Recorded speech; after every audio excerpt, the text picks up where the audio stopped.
All right, good morning, true believers.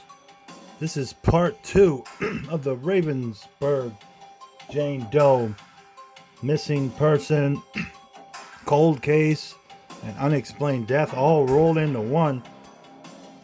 You're about to take a trip into the place known as the Freedom to Draw Unsolved Mysteries, and I'm your host, John Krupa. Explore with me from yesterday's part one. We're going to continue on, and we're going to draw this one here of what she may have looked like. I've done some research. The 1925 girls like to wear their hair up in like a bouffant type of style, and this may be similar to what the Ravensburg Jane Doe may have looked like 98 years ago, guys. Take a trip with me. Join me with the freedom to draw unsolved mysteries. Alright, guys, so we're gonna tell you about the Pennsylvania Rambler. That was the part one yesterday. Part two today, as we're drawing what this Ravensburg Jane Doe may have looked like. And here is what Ravensburg State Park looks like. It's an unsolved Jane Doe case, unexplained death, cold case, missing person, all rolled into one.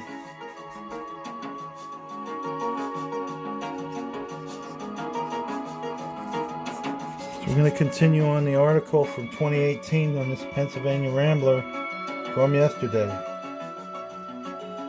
I arrived at Ravensburg State Park to examine the area where an unidentified woman was discovered at the Big Rock campground on July 15, 1925.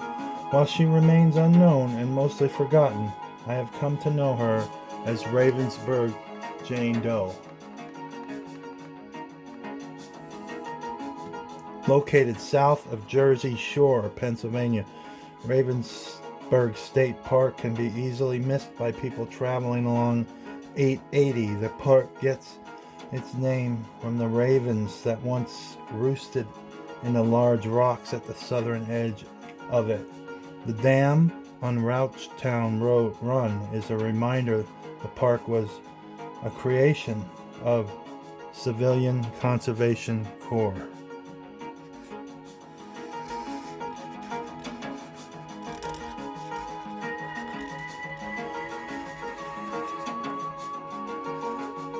So if you guys watched the link that I sent along with in the description of this case from yesterday, the part one, we hooked you up with a link for Ken Main's 6-part series of this. If you watched all 6 of them, you're gonna know that there's some inference that this Jane Doe was buried at this site, and she was part of a bootlegging enterprise. Possibly. We don't know for sure. This is the theory, though, currently. And there was brothels located very near the crash site or body dump location, whatever it may be.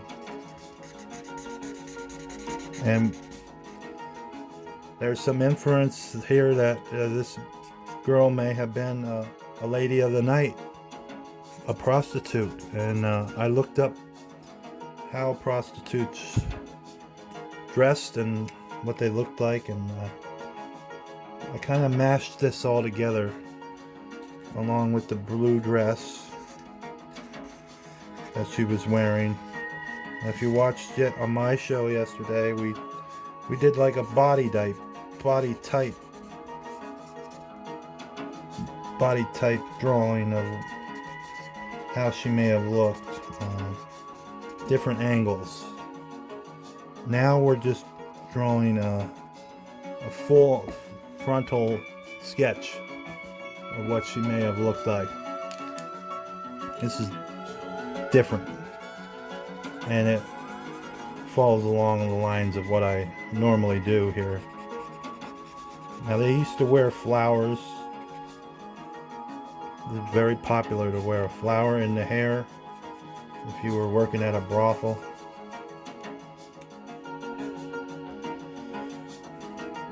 Using the information from the 1925 newspaper articles, the first thing I did upon arriving at Ravensburg State Park was to attempt to find a location where Ravensburg Jane Doe was discovered.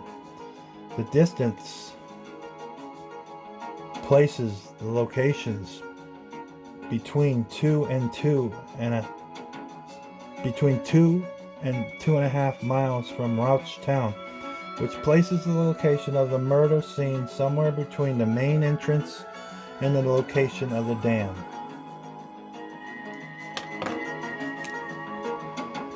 So if you watch Ken Mains's thing, he actually goes there. It's pretty cool.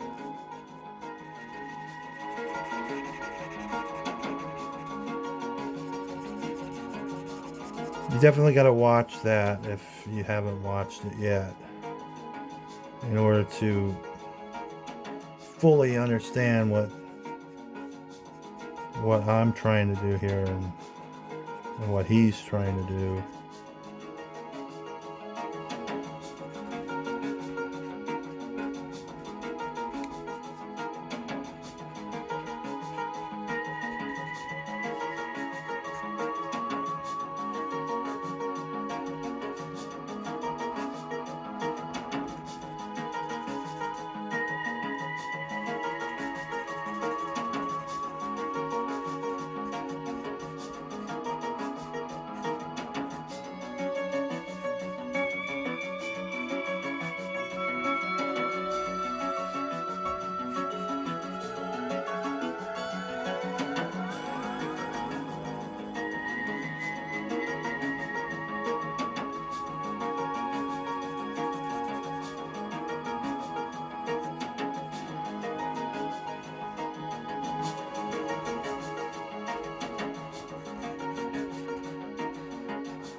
After parking, I followed the Raven Trail, which parallels Rouchtown Road, but my mind was not on the beauty of nature as I walked.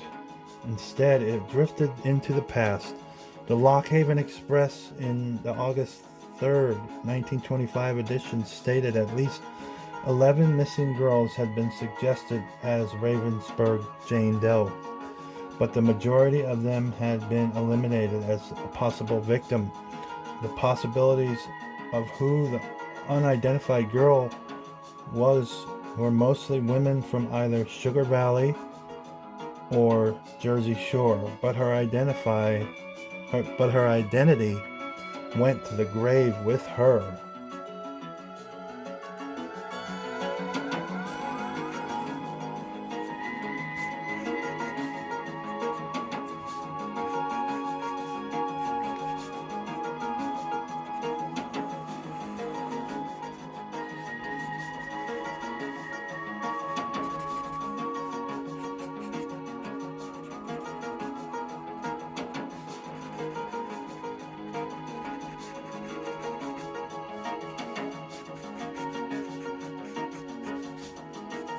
And if these guys were doing something illegal and he picked her up at a brothel and they were going to go and run some bootleg liquor,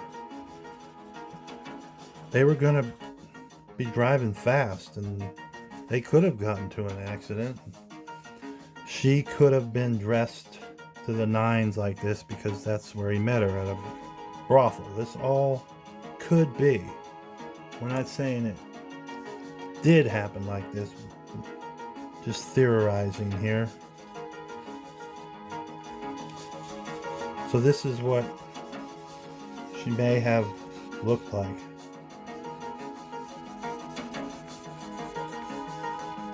And she was found weeks and weeks later, so of course she wasn't going to look like that when she was found.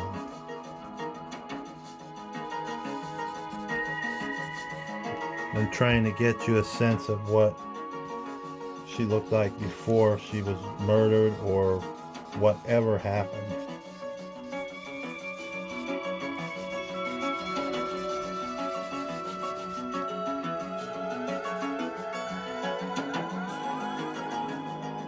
So he's going to tell you about some of the girls that this may have been.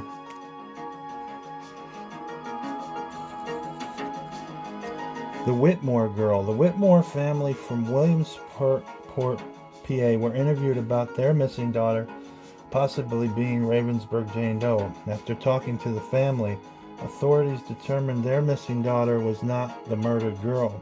The reasoning for eliminating her as the victim was 1, their daughter had only been missing for 10 days, and 2, the description of the Whitmore girl did not resemble the murdered victim.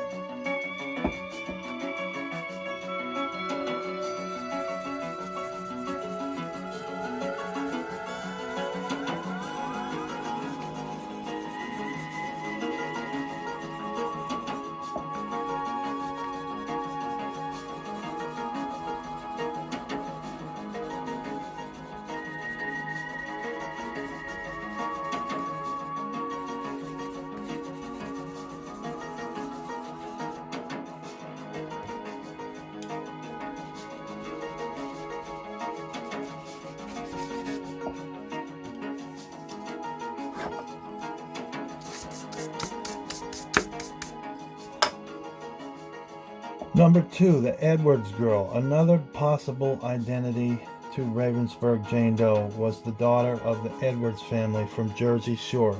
She was listed as being about 20 years old when she disappeared in June 1925 after allegedly kidnapping her younger sister. Authorities were convinced Ravensburg Jane Doe was from Jersey Shore and had been transported through Annis Gap to be dumped near the Big Rock campground and considered her to be the murdered woman. The only problem with Ravensburg Jane Doe being the Edwards girl was only one body was discovered at the crime scene. Authorities did not completely eliminate her as possibility, but the focus shifted away from the body being the Edwards girl. Note, I have not been able to determine if the Edwards case was ever resolved. So there's another mystery. When you look into these old cases, you end up opening like a Pandora's box.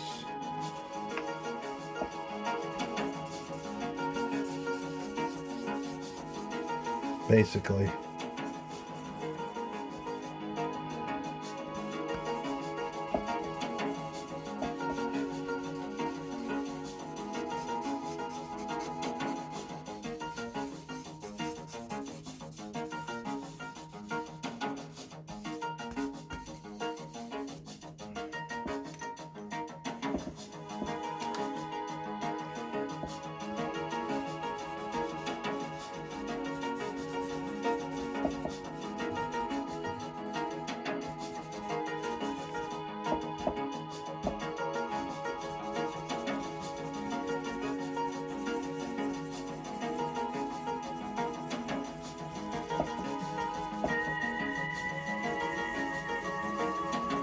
This is the kind of hair that they did. If they had long hair, they would always put it up in like a bouffant style. I looked at a lot of 1925 women. They didn't like to leave the long hair down for some reason. I don't know. Maybe they thought it looked dirty. The majority of them had their hair cut short, or if it was long, they had them up in a bouffant style like this. Teresa Stabley was a third possible choice. For a couple of weeks in August 1925, the missing girl from Loganton area was considered to be the Ravensburg Jane Doe. Teresa matched the girl in size, had gold crowns on some of her teeth, and the same hair color. The January 8th, 1928 edition of the Lock Haven Express removes her as possibly being Ravensburg Jane Doe when she returned home. Okay, well, obviously that's not her. And this is like a white flower in their hair. They like to wear the white flowers in the hair, the entertainer girls at the brothel.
Marion Hayes was the fourth possible victim. The July 24th issue of the Lock Haven Express identifies 20-year-old Marion Hines of Scranton, who had been missing for a couple of weeks when the body of Ravensburg Jane Doe was discovered. Hines was described as having light brown hair, standing 5'5", and had gold teeth. I have not been able to find any follow-up on this possible identification, nor if Hines had ever been found. So there's a possibility right there.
Other possibilities and rumors, and wild rumors. An unidentified Jersey Shore girl who was being kept at a house in Nipponese Valley, according to the Lock Haven Express. She was last seen being transported to the Lock Haven Hospital. 2. A young lady who had been spotted camping with 2 men on Locust Ridge. It was investigated. The young lady was discovered alive. 3. A girl who had been kept as a prisoner in a bootlegger's shack in the Sugar Valley. 4. The young lady who was a victim of an automobile accident that had happened nearby when the vehicle was driven into a ditch. Authorities were able to locate the owner of the wrecked vehicle, and the theory was discarded. When it was discovered, the accident happened after the body was discovered. There was one name that stayed in the newspaper throughout 1925 as the possible identification of the Ravensburg Jane Doe, and that was Grace Herman.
So Grace Martz Herman, from the start, Grace, who was living in Williamsport when she disappeared, was investigated as being Ravensburg Jane Doe.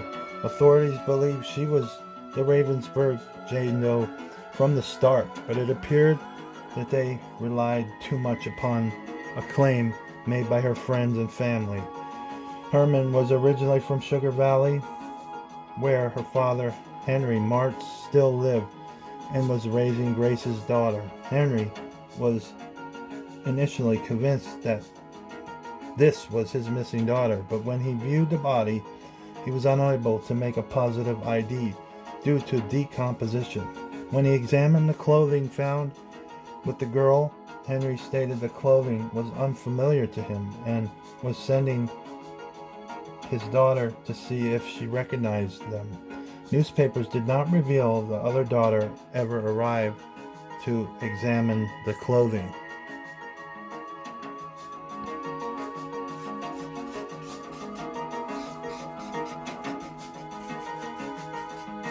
And this was the clothing, guys. It was like a silk, real expensive silk blue dress.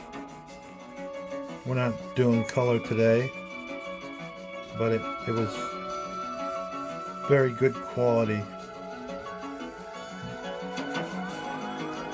Like someone spent a lot of money for this dress for a purpose. To attract men, possibly.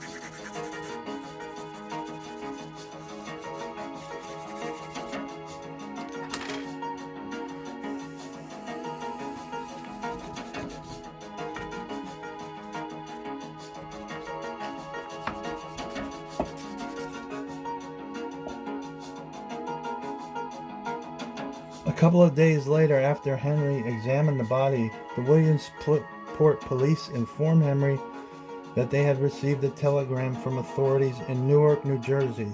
This telegram claimed the Newark police had detained Grace. Henry immediately went to retrieve his daughter and bring her home. However, the July 31st, 1925 edition of the Lock Haven Express states Henry returned home to Sugar Valley without his daughter. Henry claimed he had spoken to his daughter while in Newark, but he also stated he had not actually seen her. He currently believed she was now in Syracuse, New York.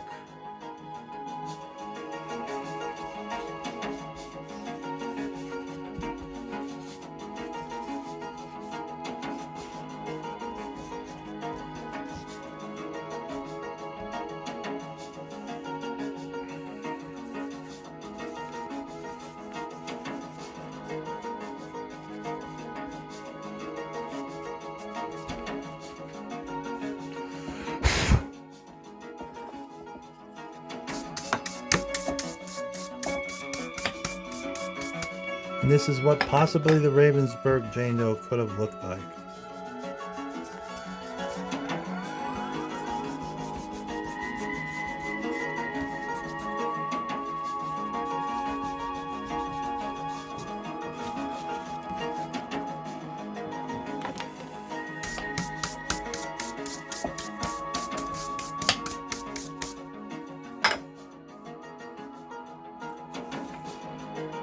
Williamsport police questioned Henry's claims and sent telegrams to the Newark police asking about Grace. Newark authorities revealed that they had no information regarding the case and never sent the original telegram. If Newark authorities did not send the telegram, then who did and why? But it does not appear that Henry was ever questioned about the telegram and his journey to Newark. Ravensburg Jane Doe mostly disappeared from the newspapers after September of 25. Her case is briefly mentioned in 2 different articles focusing on other murders that happened in the Ranchtown region in the 40s, and made one last very brief mention in 1985 article which stated it should have been solved, but yet it remains a mystery. I paused at the vehicle and studied the area that is still as wild today as it was in 1925, and could not wonder why it was never solved. I know that many of the questions I had running through my mind will never be answered due to how many years have passed. She may have been forgotten by most, but to me her case was as real as it was in 1925, and I still had questions. And that does it, guys. This is what she may have looked like. This is a 1925 era style of hair and clothing. Yeah, do something nice for somebody today. Doesn't cost you anything, guys. Till the next episode, guys. Peace out, true believers.